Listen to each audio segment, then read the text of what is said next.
नमस्कार दोस्तों, स्वागत है आपका अपने चैनल पर। आज हम बात करेंगे G20 समिट 2025 की। वो ऐतिहासिक शिखर सम्मेलन जिसमें पूरी दुनिया का ध्यान अपनी ओर खींच लिया है।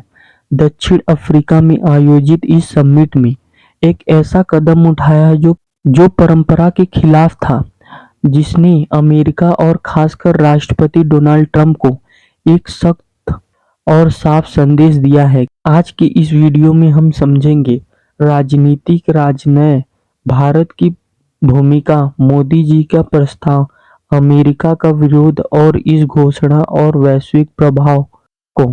तो चलिए शुरू करते हैं। G20 समिट दुनिया की 20 प्रमुख अर्थव्यवस्थाओं का वो मंच है जो वैश्विक आर्थिक नीतियों से लेकर सुरक्षा, जलवायु परिवर्तन और विकास जैसे मुद्दों पर दुनिया को दिशा देता है। 2025 का यह सम्मेलन दक्षिण अफ्रीका के जोहान्सबर्ग में आयोजित हुआ है। इस बार का थीम है सॉलिडिटी, इक्वालिटी, सस्टेनेबिलिटी, यानी एकता, समानता और स्थिरता। लेकिन इस समिट की शुरुआत से ही कुछ अलग तरीके से हुआ। परंपरा के अनुसार G20 में अंतिम दिन संयुक्त घोषणा अपनाई जाती है, लेकिन इस बार में ऐसा नहीं हुआ। समिट की शुरुआत होते ही नेताओं ने घोषणा पत्र को पहले ही दिन पास कर दिया था। क्यों ऐसा हुआ, यह कहानी इस समिट को खास बनाती है। इस समिट में सबसे बड़ा विवाद पैदा हुआ अमेरिका के विरोध और बायकॉट से। राष्ट्रपति डोनाल्ड ट्रंप ने दक्षिण अफ्रीका पर दबाव बनाया कि वे घोषणा पत्र पास न करें। अमेरिका इस डॉक्यूमेंट में शामिल कुछ शब्दों और खासकर क्लाइमेट चेंज जैसे टर्म्स से असहमत था। अतः अमेरिका ने पूरा समिट बॉयकॉट कर दिया। दक्षिण अफ्रीका के राष्ट्रपति सिरिल रामाफोसा ने साफ कहा, अमेरिका ने डॉक्यूमेंट के शब्दों पर आपत्ति जताई थी, लेकिन इसे अब बदला नहीं जा सकता है। इस बयान ने वैश्विक मंच पर एक महत्वपूर्ण संकेत दिया है कि अब दुनिया अमेरिका के दबाव में झुकने को तैयार नहीं है। यह निर्णय एक बड़े जियोपॉलिटिक्स बदलाव को दर्शाता है, जिसमें ग्लोबल साउथ यानी विकासशील देशों की आवाज और मजबूत हो जा रही है। साउथ अफ्रीका के स्पोक्सपर्सन वाइस मेगावने ने कहा, घोषणा पत्र को सामान्य रूप से आखिरी दिन स्वीकार किया जाता है, लेकिन इस बार सभी देशों में इतनी सहमति थी कि इसे पहले दिन ही अपनाने का फैसला कर दिया गया। यानी कि सभी सदस्य देश अमेरिका को छोड़कर एकमत थे। ग्लोबल साउथ और ब्रिक्स देशों का प्रभाव बढ़ रहा है। अमेरिका के दबाव को सीधे तौर पर नजरअंदाज किया गया है। यहाँ से संदेश साफ है कि G20 अब मल्टीपोलर दुनिया की तरफ बढ़ रहा है। 2025 का यह घोषणा पत्र कई महत्वपूर्ण मुद्दों को भी उठाता है। पहला, आतंकवाद पर सख्त रुख। दस्तावेज में कहा गया है कि हम आतंकवाद के सभी रूपों और अभिव्यक्तियों को स्पष्ट रूप से निंदा करते हैं। कोई अच्छा या बुरा आतंकवादी नहीं होता है। यह भारत की लंबे समय से चलती आ रही नीति के बिल्कुल अनुरूप है। दूसरा, क्लाइमेट चेंज पर मजबूत स्टैंड। देशों ने जलवायु लक्ष्य बढ़ाने की बात कही है। रिन्यूएबल एनर्जी और जस्ट एनर्जी ट्रांजिशन की चर्चा हुई है। अमेरिका के विरोध के बावजूद क्लाइमेट चेंज का जिक्र रखा गया है। तीसरा, WTO रिफॉर्म।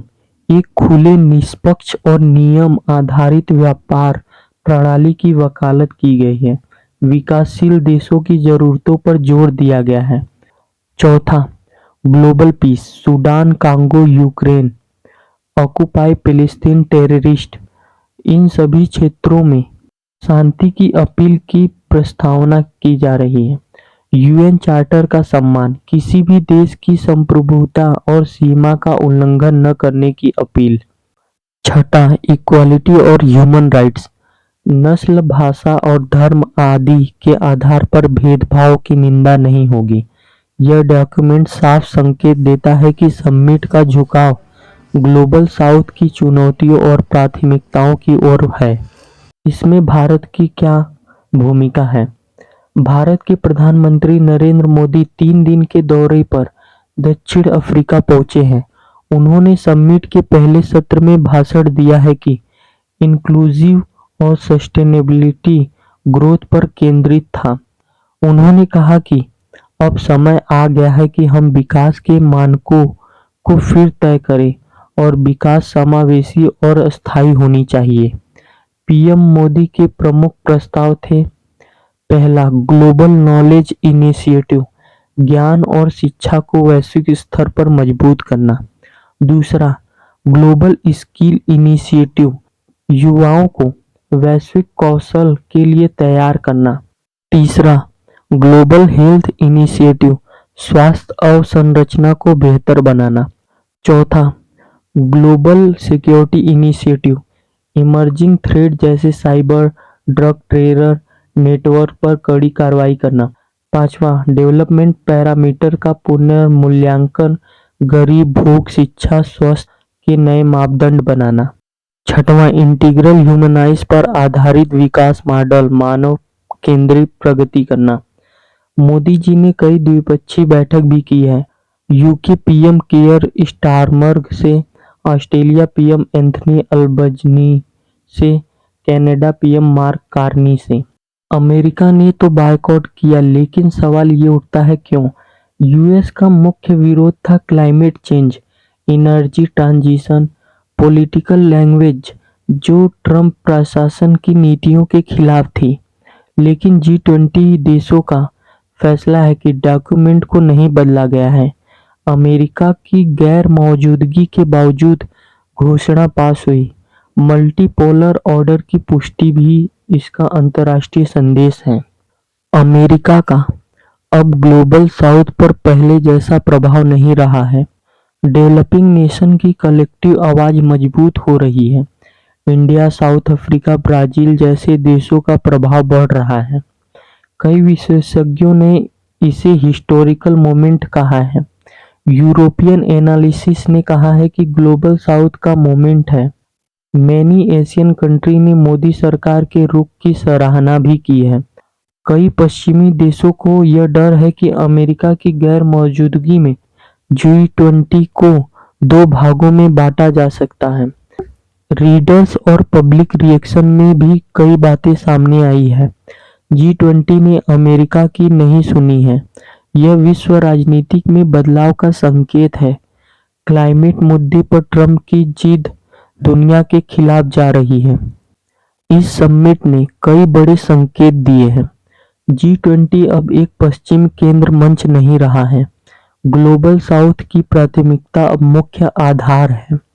मल्टीलेटरलिज्म की ओर मजबूत झुकाव है। अमेरिका का प्रभाव कम हो रहा है। भारत का कूटनीतिक प्रभाव बढ़ रहा है। आने वाले वर्षों में G20 की दिशा तय होगी। क्या अमेरिका वापस जुड़ता है, या क्या ग्लोबल साउथ और मजबूत होगा, या मल्टीपोलर सिस्टम स्थिर रहेगा? तो दोस्तों, G20 समिट 2025 सिर्फ एक बैठक नहीं है, यह एक संकेत था बदलती हुई दुनिया का। एक ऐसी दुनिया जहां ग्लोबल साउथ की आवाज खुद तय करता है कि जहां भारत अपनी नेतृत्व क्षमता दिखा रहा है, और जहां अमेरिका के दबाव को पहली बार इतने बड़े मंच पर खुलकर चुनौती दी गई है। आपको यह वीडियो पसंद आया हो तो लाइक, शेयर, सब्सक्राइब जरूर करें। धन्यवाद।